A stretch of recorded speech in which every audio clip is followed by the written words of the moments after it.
In this video, I'm going to review this Palumma charger and voltmeter, and it also has an ammeter.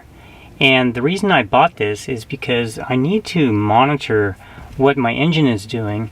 And I have, one of these gauges here, but they don't have any precise numbers in the middle, so it just sort of goes in the middle, and I know it isn't real high or real low, but I don't actually know where it is.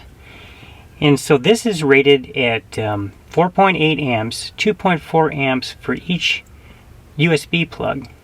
So let me show you how it works. So if we just plug that in and turn the engine on.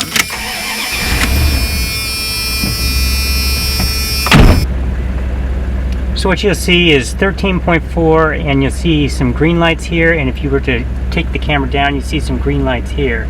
And those are so that you can find the USB at night and be able to plug it in. And then there is a green around here, and if you have a low battery condition, this, I believe, will turn red. I haven't tested that yet. Now if we plug in some devices here,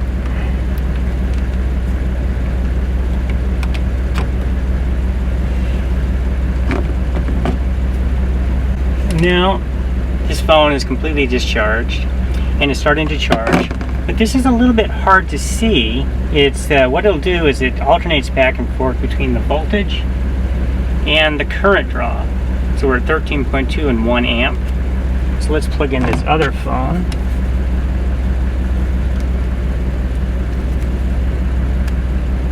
It's probably dead as well. Yeah, here it's coming up. And so now we're at 2 amps. Now one thing immediately that I don't really like is the fact that if you have something in the upper plug, you can't really see that. And so you kind of have to bend down and take a look at that.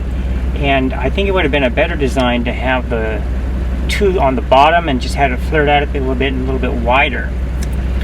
But anyway, it can do 2 devices, and they are charging. These phones have been sitting in the drawer for a while, and so yeah, we're still trying to come up off of 0. I haven't used these phones in weeks, and so they all went down to 0. But if we take this off and at least have 1, well, then I can clearly see the voltage as we're going down. Now one thing I did notice, rev the engine up a little bit, when it's charging, it shows a lower voltage right at the device. So that's 13.3, I believe it was like 13.1 or something like that, now 13.4. So that is not exactly accurate, because as you put a load on it, it's not measuring your battery voltage at the battery, it's measuring it at the circuit. And when you put a couple of amps of draw on there, the voltage goes down at the cigarette plug right here. And so that is something that is just inherent with the design. They will all be this way. So anyone that goes in a cigarette lighter is going to behave like this. But I just want you to be aware of it, that you are going to see a little bit lower. Now 13.4, 13.5 is on slightly on the low end, and I immediately got out my voltmeter and went out to the battery and found out what's going on here. Let me shut this off. Alright, with the engine running, I'm going to check the voltage.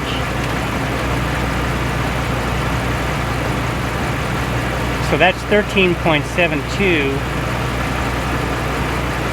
and so I wanted to know whether or not this was an error with the meter itself or with the general system. And I found out that it's with the system, and I'll explain why. Alright, now here's the fuse box. I have the engine running, and that says 13.3. So I'm going to get my meter directly at the fuse box here, see if I can find a ground. That's the hardest part, is trying to find a bare spot in the ground. There we go. 13.38. You see that? Yeah. Okay, so what's going on here? So at the battery, we've got about 13.8, I believe it said. And so we're about a half a volt lower. So this means that the meter at the cigarette lighter is doing this correctly. So we go over here and take a look at that. So that's 13.3. So it's reading the voltage at where it's at correctly. And so we're getting a half a volt drop. I do have an isolator for a 2 battery system on here, and that might be why we're getting a drop.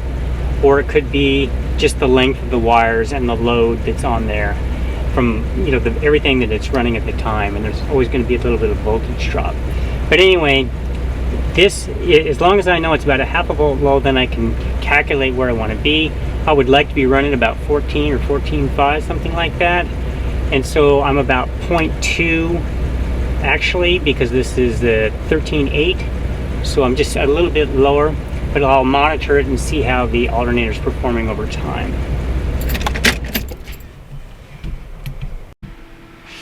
So what I'll do is I'll put a product link in the description below, and you can check that out.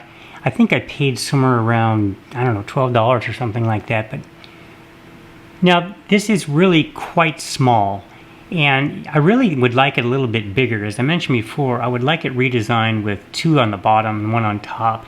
And another thing that was a little odd is I can't tell which way's up or down until I plug it in and get the numbers. So that would have been nice to have some sort of ways. Looking at this, I believe it's going to be like that based on the USB plugs with the white part on the bottom. Yeah, so that would be with the label down. So that's a little bit counterintuitive, but not really a big deal. But the main thing I bought it for was to be able to charge and to know my voltage. And so it does serve that task for a very reasonable price. So I put a link below, and it's got somewhere around, it's got thousands of reviews. I think somewhere around 4,000 or 5,000 reviews. And so it's been well tested and well used, and I feel confident recommending it.